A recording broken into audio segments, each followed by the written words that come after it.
And third time's the charm. Austin wasn't following me because I'm not cool enough. But now I think he is. So now he'll see me go live, which means now I'll be able to invite him on.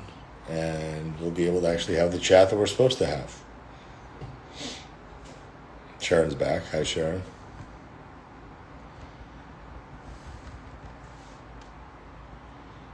Sorry, folks. We got a lot of information coming at you here. It's coming. Carla.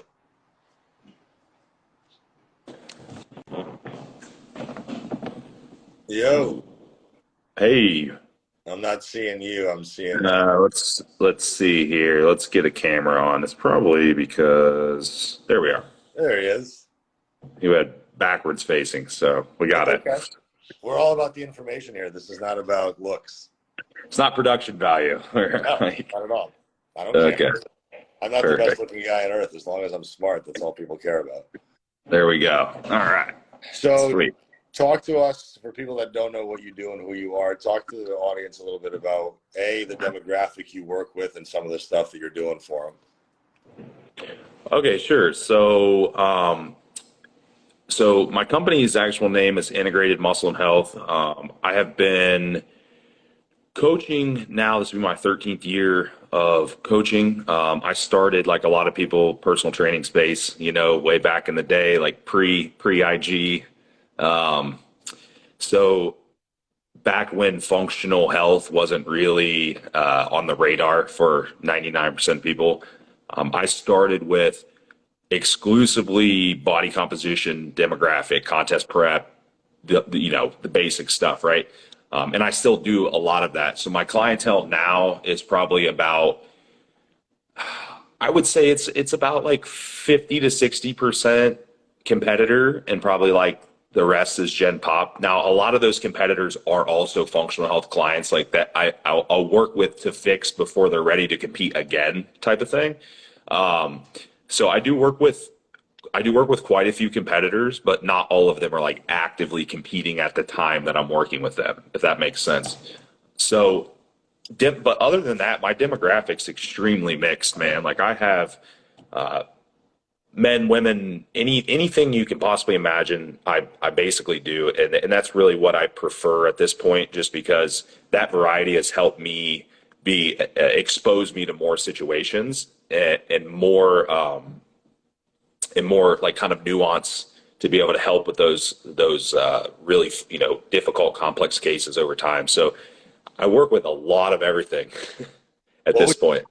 so when it comes down to Gen Pop clients, what would you say the main goal? What are they coming to you for? Is it typically I want to look better, feel better, I want to improve my blood work, I want to improve my relationship with food? What types of issues are you seeing, or at least what's the main one that you're seeing? So I would say I get so many clients from referral now that I get that a lot of them are like functional health referrals. So, I help their friend or their spouse or their gym partner or whatever it might have been, or maybe even one of my competitors refers a Gen Pop person from their gym to me because they're having digestive issues or something, something along those lines.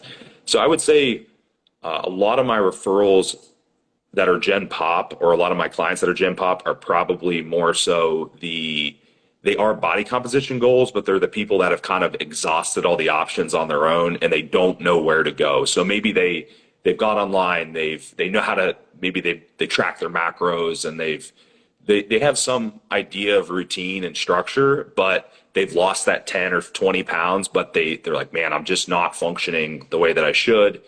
And what we generally uncover is that there's layers, some things that are missing.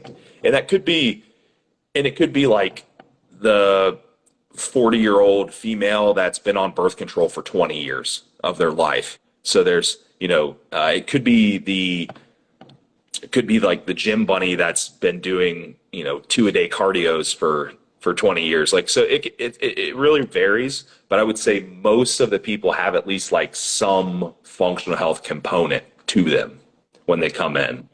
So now there's a lot of people out there that are now getting either certified in functional medicine or they're getting educated in functional medicine.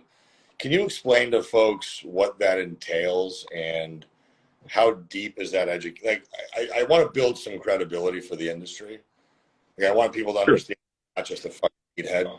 Like, I want people to Yeah. understand that there's actually tangible, real education that's happening. That you're not just going through one weekend course and then considering Yeah. yourself an expert. Yeah. So functional health, I guess it kind of bridges the gap between, I think when you say that term, a lot of people think it's like some really hippie, holistic stuff, which there are parts of it that maybe are, but there are parts of it that are also kind of integrated into mainstream medicine too. So I'm certainly not the type that's just going to tell you to like take your shoes off and go walk out in your grass and ground yourself in the morning and like that's going to solve all your problems, because it's just not, that's not how it works. So I'm very open minded as to like, hey, sometimes we do need to bring in, we do need to bring in doctors and other specialists and things as well, right? So what functional health literally means is just, as the name implies, it's that we need to get you functioning optimally, because, well, what's going to happen? Well, you're going to get better results. So I really believe that now we're seeing a lot of trickle down, where if you think, so we think back maybe 10 years ago or even 5 years ago, like creating new categories and competing. So we had like bikini was pretty early. And then we started integrating more categories, and Instagram and social media really spiked. So what did that do? That brought in way more people. Now fitness information was attainable to these people. So that the industry, like the amount of people trying to get in shape or compete went way up, right? So what we're seeing now, I think, is like kind of that trickle down of when people were learning how to count macros and diet and stuff, and we're having all those residual metabolic and hormonal issues from 5, 10, 15 years. We're seeing like a really huge amount of people that are struggling. So what I notice is the amount of people that I actually, and this is all, and you got to keep in mind, this is because of who I'm getting referred, but the amount of people that I get that are like right out of the box, ready to go, no issues, it's like 10% at this point. It's almost nobody. So, Yeah. and it's not always complex. Like it's not always a matter of it's some like 2 year ordeal. It could be simple stuff, right? But we're seeing, and I do not foresee this getting better, at least for a little while. I think it will slowly get better because we're getting more awareness, but we're having so many people that are having all of that residual trickle down from those years of doing it wrong, I guess, if you will. Now, when you split these populations into kind of just buckets, and you like, have people that are just, hey, I'm just overweight because my habits have sucked for 20. Right. Then I'm overweight because I get on and off of this proverbial wagon, and every time I diet down and lose a bunch of weight, I do it with extreme measures, and then I inevitably regain it, putting myself at further more of a risk to then be able to do it again. And then you have the people that are truly just, whether they're misguided about their information, whether they're, believing in every fad diet, they're believing that more is better when it comes to exercise, they're not mitigating stress. I know it's probably impossible to put a percentage on which categories people fall into, but what are some of the biggest, or at least the ties that bind all of these cases together? And how do you start to address all of these individual issues with people? So the biggest population is going to be the extreme up and downs normally. Man, I tell you what, if I get a really overweight person that comes in because they've been eating McDonald's only, I'm like, fuck yeah. Because guess what? There's a lot of room for improvement. There's a lot of like low hanging stuff we could do with that person. And that's where, hey, calorie deficit's pretty standard. Like that applies, right? They're overeating and they're under exercising. Fantastic. Like they're probably pretty inflamed and they have some gut issues, but like that's easy stuff we can fix. It's the people but the bulk of what I'm getting is what you kind of alluded to there was the up and downs, the extremes. So now what if I get a client that comes in and they're under eating and over exercising and they're still overweight? So, sometimes it's just maybe they rebounded really badly from a contest or something like that. Or I have, man, unfortunately I get some that come in that are like females that are, average height that are like 200, 250 pounds now. And they are coming into me eating, 1,200, 1,000 calories. And I'm going to tell you that you tell most really like purely science-based people that like, well, they're cheating all the time. I'm like, these are some of the most neurotic people sometimes. Like, I'm telling you, these are the most adherent clients that I have. So my heart breaks for these people because that sucks. And the reality of it is, our first go isn't probably going to be losing that weight initially. Like, I'm like, hey, you're going to be 200 pounds for a little bit. Okay. So, and I have a few of those right now, and a couple specifically that they've really stuck it out. And man, I tell you what, like this one lady particular, she's losing weight now. And I like tell her how proud of her I am all the time because I'm like, you don't realize how difficult mentally what you're doing. She went through over a year of being 220 pounds and fixing all this stuff before we could really drop weight. Did it with a breeze. And I said, you don't understand, like most people cannot do this. What's easy and comfortable for people is extremes. They're like, I can fucking diet, do cardio all day because I feel at home in that OCD environment and I thrive there. But what happens if you take that away from me, right? And then that's where these like people that are hardcore, they're in big trouble. So it's difficult. And I understand because I've had a lot of my own problems. What do you think it was that allowed her, and she's probably a minority of most people, right? Like you tell somebody who comes to you for weight loss that they're not ready for weight loss, they either are going to fire you in a month because they're not getting results, or Sometimes. they're going to go into some crazy protocol. What do you think it was about her specifically that allowed her to stay in the game and be patient to heal all of those underlying issues first, get to the root cause, and then kind of earn that right to then be able to strip fat back? I would say now I'm getting more of that because they're referrals that have gone through other coaches or their own trials and tribulations. So by the time they kind of get to me, they already know what the deal is. They're like, hey, I was sent to you because everyone said that you're the guy. So I'm going to do whatever you need to do. So I think now that I get enough of those to where I don't deal with that as much, like the month drop off type of thing. I mean, still a little bit.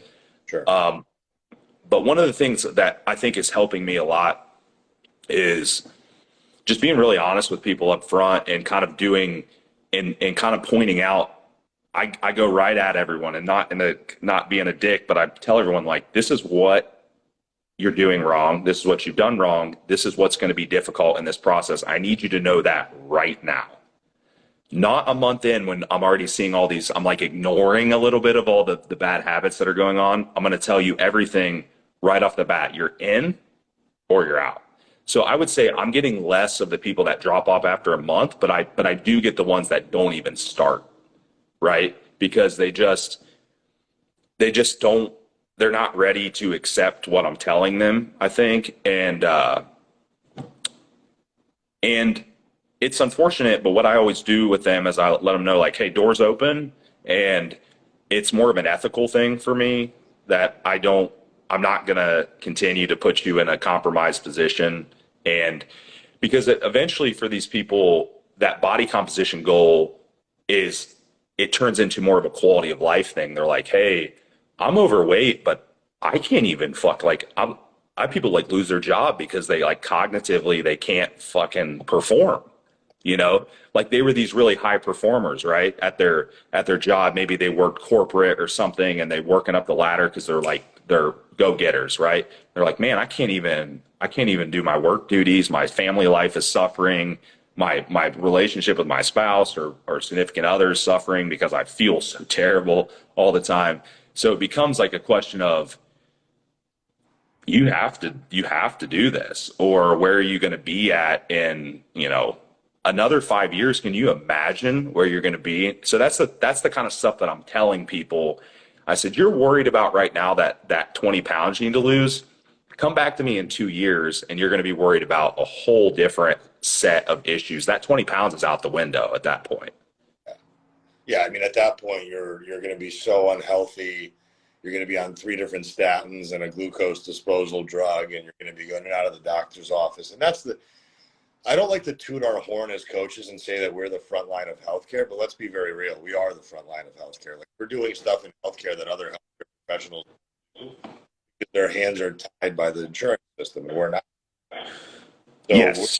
we're Yep. able to get down and understand what root causes. We know more about our clients than their physicians, than their practitioners will ever know in a year's time, because we're asking all these questions and we give a fuck, and we know that there's a lot more to weight loss than just calories in, calories out. If it was that simple, everybody that says they burn 900 calories on a Peloton bike would be tiny. Yeah. Right. That's why the law of thermodynamics is real. You and I both know that. Sure. 100%. The variables of the equation just have to be controlled to some extent, and that's where people have problems. So let's get into a little bit more of the nerdy stuff. You're seeing a lot of gut health stuff. You're seeing a lot of hormonal dysregulation. Without that type of work to fix those issues, is weight loss even on the table? So if we look at thermodynamics, the question is like not can they lose weight? Because if they just like didn't eat anything, they would lose weight. Everyone would. Yeah, right. Sure. I would, there would be a lot of consequences. So I think when we talk about that, the people get the wrong idea that some of the people in this space are like, oh, you don't believe in thermodynamics. I'm like, no, that's not it. It's a matter of what do we need to do to create a deficit? That becomes the problem, right? So like, what are we doing to this person long term? And also, what's the sustainability of that? So it's like, yeah, you can lose weight, sure. Like, we put you on 400 calories a day. Like, you probably are going to lose some weight, but what is your body composition going to look like? What is your functionality going to be? Can you even do that for any significant period of time? And if by some miracle that you do, what's going to happen after you stop? So I'm like, it's not a question of if you can, it's just a question of should you. Yeah. You know what I mean? Like, is this the right time? Because it's chess. I want to be 3 steps ahead on if I do this, then what's the next 3 things that are going to happen after I do this? And even in the functional space, this is something that I see a lot of now because everyone's jumping in, right? Because it's real hot, which is great. But not everyone, I'm not going to say that's a too much of an extreme, like an absolute, but a lot of people are just kind of like protocol coaches, right? They're like, hey, I took a SIBO class. I'm gonna work this SIBO. I'm like, that's awesome. Like, that's a great start. But do you know what happens after the SIBO protocol? Like, so it's like the functional space is going to continue to grow, but there's a lot of gaps in the sustainability of it and like actually understanding what it looks like. Because I think the only way that you can actually understand it is when you've done the SIBO protocol and you've had 3 years with clients to actually see all of the other things that happen. And the only way that you can really do that is just time and experience. And you can hire people like, with myself or other people that offer different services. Like, one of the things I do is we do case studies and things. So it's not just like, hey, here's your protocol. It's like, I want you to see what this looks like. This is like this is an okay case. This is a really bad case. This is a terrible one. What would the long term, maybe all 3 of them need the same or similar initial protocol, but what's the rest of that lifespan going to look like with the client in the long run? And like, what do we do? What do we even do with them? So I think over time it'll continue to get better, but of course there's money to be made. So there's a lot of people that are jumping on, right? Yeah. And I always want to be careful with my program and offering, because as much as I know a little bit about a lot, I don't know a lot about a little. And when you're talking about people's gut health and you're talking about people's hormones, you don't have room for error to fuck up and say the wrong thing or do the wrong thing, because you're going to actually create more damage down the line. And now you are going to be the reason why that person is suffering. I don't want to say 99% of the time, but let's be realistic. we more often than not have a compliance and adherence issue usually, and a consistency problem. So if you can get somebody eating the right amount of food at the right quality over an amount of time while installing some cardiovascular work and some weight training, you're probably going to have a fairly desirable outcome at the end of X amount of years, not months. It's probably years, but that's what people don't want to reconcile, is the idea that this is going to take me a lot longer than what the other coaches who are telling me I could still eat dessert and I could still drink wine and I should still do my Orange Theory class, which has been fucking me up for 6 months. You know, they're emotionally tied into these things that they've grown accustomed to that they don't want to give up. So I think it's up to you and I to educate people and tell them that if this is what your end result is desired, there's certain ways to get there. You just have to be willing to think outside the box and be open to being coachable, and not just saying that, well, it's not working because it's been 3 days and I still don't feel it and whatever. Yeah. But as far as training is concerned, and this is something I speak to people about often. Obviously, you've worked with competitors. You understand hypertrophy. You understand body comp. Most people are coming to us to lose weight. How important is it to be specific about telling them that hypertrophy is truly the way to get to the end result? You're probably not going to want to do the bouncy group fitness stuff anymore because that's not really suiting you anymore. And how do you get them to have that psychological buy-in to progressive overload, to hypertrophy training, to not having to do 55 hours of just cardio stuff with 3-pound dumbbells? Yeah. So there's a spectrum. I mean, there's a spectrum. I would say my Gen Pop people probably fall under that more, whereas my competitors fall under they've been training 7 days a week more type thing, you know? So for those people that are the ones that you're talking about, realizing it's just a quality thing. It's a quality thing, and just understanding what does training even do? Because I don't know, like, what is the purpose of what you're doing in your training? And it doesn't need to be super complex for those people necessarily, but just understanding basics of what happens when you train, and then what is the result of doing, loading and progression and poundages and things like that. And then they just don't know. That's the thing, is just like real basic education. And I think when people understand something, then they're more likely to buy into it. So I try to do, and one of the things I talked with my coaches about is like just doing just a little bit more work up front to explain something to a client. That way down the line, they're more likely to adhere because they know why they're doing something. And there's a difference, and people don't need to understand things on like a cellular level as a client. Like you don't. And I always tell people, hey, I hire an accountant to do my taxes. Why? Because I don't fucking know how to do them.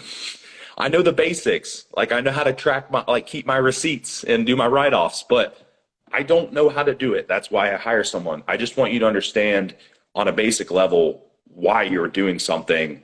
And that, of course, that's always going to help with buy-in. The shut up and do it approach might work with dude, I have some like couple hardcore super heavyweight bodybuilders who are like, fuck yeah, dude, I don't care, whatever. Like, let's go. And, so they don't care. So they just do it. Doesn't matter. They never ask. They might have asked me one question in the last 6 months, but that's not most people. That's just, but on the flip side of that, the other extreme is the competitor, the functional client that's a competitor that comes from the over-exercising background of. So what I try to tell them is, and this is what I do with a lot of people, is I make people think. So I ask them questions, because they'll ask me a question, I'll ask them a question back. I was like, what is this training doing for you? And why are you doing it? Well, they can't give me an answer. And I said, is this training helping you progress? And they're like, I'm like, are you making progress? Well, no. Okay. So what happens if we back off maybe a little bit or restructure something, and so you can actually recover, let your nervous system rest? What's the worst that can happen? Do you think you're going to get worse results than you're getting right now? No. I was like, I'm like, no. Because what's the concern of a lot of the competitor types? I'm going to get fat. I'm going to lose muscle. I'm going to whatever. Okay, fine. I'm like, the most likely scenario for you to get fat and lose muscle is just to continue to do exactly what you're doing. And when I make people think like that, they're like, oh, damn. I said, all right, now we're getting somewhere. So what I notice with people is there's always like this breakthrough point with those people that kind of struggle with kind of buying into the process where when I finally get them to buy in and they're kind of just at peace with everything, all of the sudden things start working. And because honestly, man, like I get a lot of the Gen Pop people maybe struggle with adherence a little more, but maybe the competitor types, like they're spot on. They're like, Coach, dude, I'm nailing my plan. I'm hitting everything just right. I said, yes, but every single update you send me is negative as fuck. Like your fucking attitude's terrible. I said, I can tell if your updates like this, the whole week long, you're fighting everything. It's like you're constantly fighting it and fighting it, fighting it. But once you finally get them to buy in and they're kind of at peace with it, all of a sudden things start working, you know? I think that speaks to directly that buildup of cortisol and that buildup of inflammatory stress in the body. Like I've almost had people that were obsessed with scale weight, obsessed with results. And I tell them, I'm like, you're not fucking working out for the next 2 weeks and you're not tracking a dime of food. I don't give a shit what you eat, just eat. And all of a sudden they're down like 3 pounds. And they're like, oh my God. I'm like, yeah, because you're not worried about it anymore. Because Yeah. all you do is you sit there and you wrench your gut thinking about this stuff. Worst case scenario, we can get fat off. That's not a problem. It's the fact that psychologically, in between your ears, you're so obsessed with it that that's the only thing that consumes your thoughts. And every single time it doesn't go your way, you're upset about it. Right. Like you and I can go on vacation, spend 3 days being off plan, and we come back home on Monday and nothing changed. Everything's totally fine because I don't know. I haven't weighed myself in 6 months. I don't give a shit. It doesn't bother me. I can see in the mirror what's going on. I know that if I have 4 restaurant meals in a row, I expect to not feel well because I'm not in control of my food. I expect that if I'm not training with any degree of intensity or frequency, probably gonna get a little fluffier. But average people, they think that because they had 3 or 4 salads in a row and they had 3 or 4 workouts in a row, that magic is going to occur. And subsequently after that, if they spend a week away, that they're going to lose all of this magic muscle mass that they built, what they think is overnight. But I think this is where it's up to guys like you and I and girls that are in this business to be able to be like, hey, this is biology is a very long process. For your biology to change, it's going to take significant amounts of time, sometimes undoing 20 or 30 years of behavior, if you're getting these 40, 50-year-old people like I am, and then just telling them, like, you probably have a couple more reps left in the tank that you're not executing. You probably can clean up food quality a little bit, but it's not that your hormones are fucked and that's not why you're losing weight. It's your hormones are fucked because you did something to them over the last 20 years. Right. Yeah. And again, that's where like when I use it, so making people think and using examples, great examples would be client has a gut issue. Maybe it's something that's not so bad that it warrants necessarily like a really extensive protocol, but they're busy, they're stressed out, high demand schedule. Fine. They go on vacation, they eat poorly on vacation, but all of a sudden all their symptoms go away on vacation. Like, why do you think that is? And they're like, whoa, how did that happen? I'm like, well, why do you think? Or let's say I have a nurse or a medical practitioner that works like 4 12s in a row, right? But on the three days that they're off, by the end of that third day, all their symptoms are like almost gone. Like there's correlations here. So once they start seeing that stuff, then I can finally get them to understand like acute changes probably don't mean shit, and that's where like variable tracking, because now we're in a time where we have endless amounts of biofeedback that we can track. We can wear shit on our wrists and our fingers and, whatever, right? So all those things are great if you know how to use them and you can kind of not be tied to them. So, sometimes, yeah, like you said, sometimes it's like, hey, dude, we're not going to track these variables because why? Because every single negative thing that you post is associated to these variables. So when I take them away, you aren't thinking about them anymore, So So man, so there's a lot of different, a lot of these psychological things come in different shapes and sizes. For some people, it is tracking more stuff. For some people, it's like tracking less stuff. Yeah. So it really just depends. And it's up to us to identify who's got the psychological issue with whatever metric we're looking at. But at least for me, I'm blunt with you. Listen, I need you to be capable of these three things because I need some data to be able to evaluate you with. I'm not going to give you palm-sized measurements like Precision used to do. I'm not going to tell you eat a thumb full of fat. Like I went through PN level 1. It was great from a knowledge standpoint, but their application wasn't great. I think that's what the problem is there's a lot of information in our industry and in between you and me and everybody else that's spouting it every single day. People are still lost on how to apply it. That's why our job will always exist because 99% of the time people are too busy to care about how to apply it properly. So it's easier for them to pay us and be able to provide those solutions, but we can't do it out of thin air. We need feedback from the individual. We need involvement, communication, and some level of cohesiveness between us too. Like we're a team. Like you hire a coach, you're now a team to work together on your problem. The coach doesn't fucking know what you're doing unless you tell them what you're doing. Right. Yeah. And like, again, like I don't have any problem explaining things to people. But there's also, of course, a point where being coachable is kind of the end all be all. So like, there's a lot of things I do now. I'm literally just talking about this on a call with my last guy on the call. He's a coach, right? So we were talking about, he's like, man, he knows his shit. His knowledge is great, but he's having so many issues with adherence and getting people to do these things, right?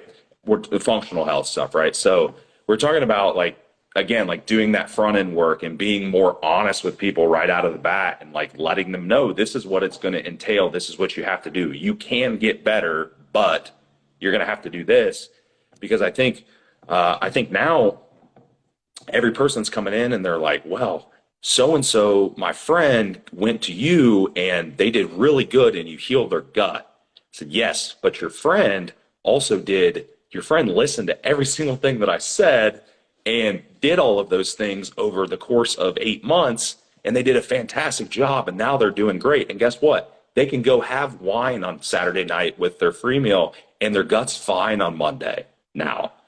So it's like it's not a death sentence. It's just a matter of buy-in, man. Like that's really all it is. And sometimes, I mean, it happens more than I wish it would, but people just like not signing up, and then 6 months later they come back and they're like, "Well, I guess you were right." I'm like, well, I would, and this is what I tell people too. I said, from a business standpoint, would it make any sense if I were to tell you something that was going to not go towards your goal? Like that would be the absolute worst business model in the entire world. So why on earth would I not let you do something or tell you to do something that's not going to help you? Like that doesn't make any sense. It'd be like, I've said that 1,000 times. Like, well, I want you to succeed so badly that it makes me not sleep. yeah, it'd be like me going to like a financial advisor and then like, hey, invest in this company that's tanking. Okay. Yeah. Well, why would they do that? They're not going to make any money off me if my investments don't do good or whatever, right? So sometimes it's like, and why does that happen? Well, it's because we're emotionally driven, right? We're humans, like we're all emotionally driven. So again, that's where coming in, like me asking them questions and me making them think and kind of getting around like through those hurdles where when they can start to become a little more logical and objective, then all of a sudden they're able to do well with the process. So yeah, I was telling people like, man, come on, think about it just for a second. Why would I do something that's going to make you worse? Come on now, you know? Well, listen, man, I appreciate your time. I mean, you're one of the people out there that I respect a lot. I was happy to find you. I found you actually through Jeff Sua. Oh yeah, Jeff. Yeah, and like I said, there's a lot of people in this space that are now starting to do stuff that you guys are doing, but I think you got ground level and you do it the right way, and you've had experience doing it. So I have something in the works. I kind of mentioned it to you earlier. I want to bring a lot of this type of knowledge out into the mainstream because I think people really do need it. But I also don't want to water it down and make it so easily accessible for anybody that there's no real skin in the game for us either. So I Sure. think more and more people start to be exposed to information like you have. Hopefully, this industry will start to become a place of real, applicable, real knowledge, as opposed to the quick fix bullshit that we've been seeing for 25, 30, 50 years. And I think it's going to start with guys like you. So I appreciate what you do, man. Yeah, absolutely, man. And any way I can help, I'm here to try to, cheesy as it sounds or whatever, like I just genuinely want to do people good. And as much as it drives me crazy to see that people are being misguided, I think it really boils down to just educating the consumer, because the people that are doing things wrong, they will continue to do it that way unless they don't have people coming to them anymore. You know, like that's the thing, like consumer feeds it, right? Yeah. Like why is social media so fucking weird and cheesy, and why are people getting millions of hits on just like bizarre stuff? Why? Because there's a demand. Yeah, that's it. Demand, man. Like if we educate the consumer, the demand goes down. Sure. And hopefully the demand for real knowledge goes up and the thirst for real knowledge goes up. And that's what I'm hoping to achieve at some point. Now, I Yep. ain't doing it by myself. You ain't doing it by yourself. There needs to be an army of us out there doing it. So hope, obviously we all have roofs over our head that we have to maintain and pay for. And that's why we do what we Sure. do. Not charity work, but at the end of the day, people do care. Like I think a lot of times people have bad coaching experiences and they think that we don't give a shit. I Yeah. think you just picked the wrong coach. You picked the coach who Yeah. didn't care, wanted to make your Yeah. money and not heal you. But Yeah. And you don't have to be a sellout to make money, like I tell people. You don't, man.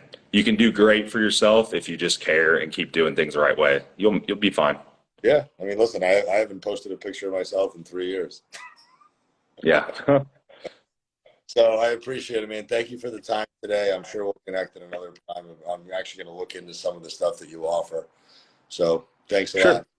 Yeah, absolutely. Thank you for having me on. Hey, man, take care. Yeah, you too.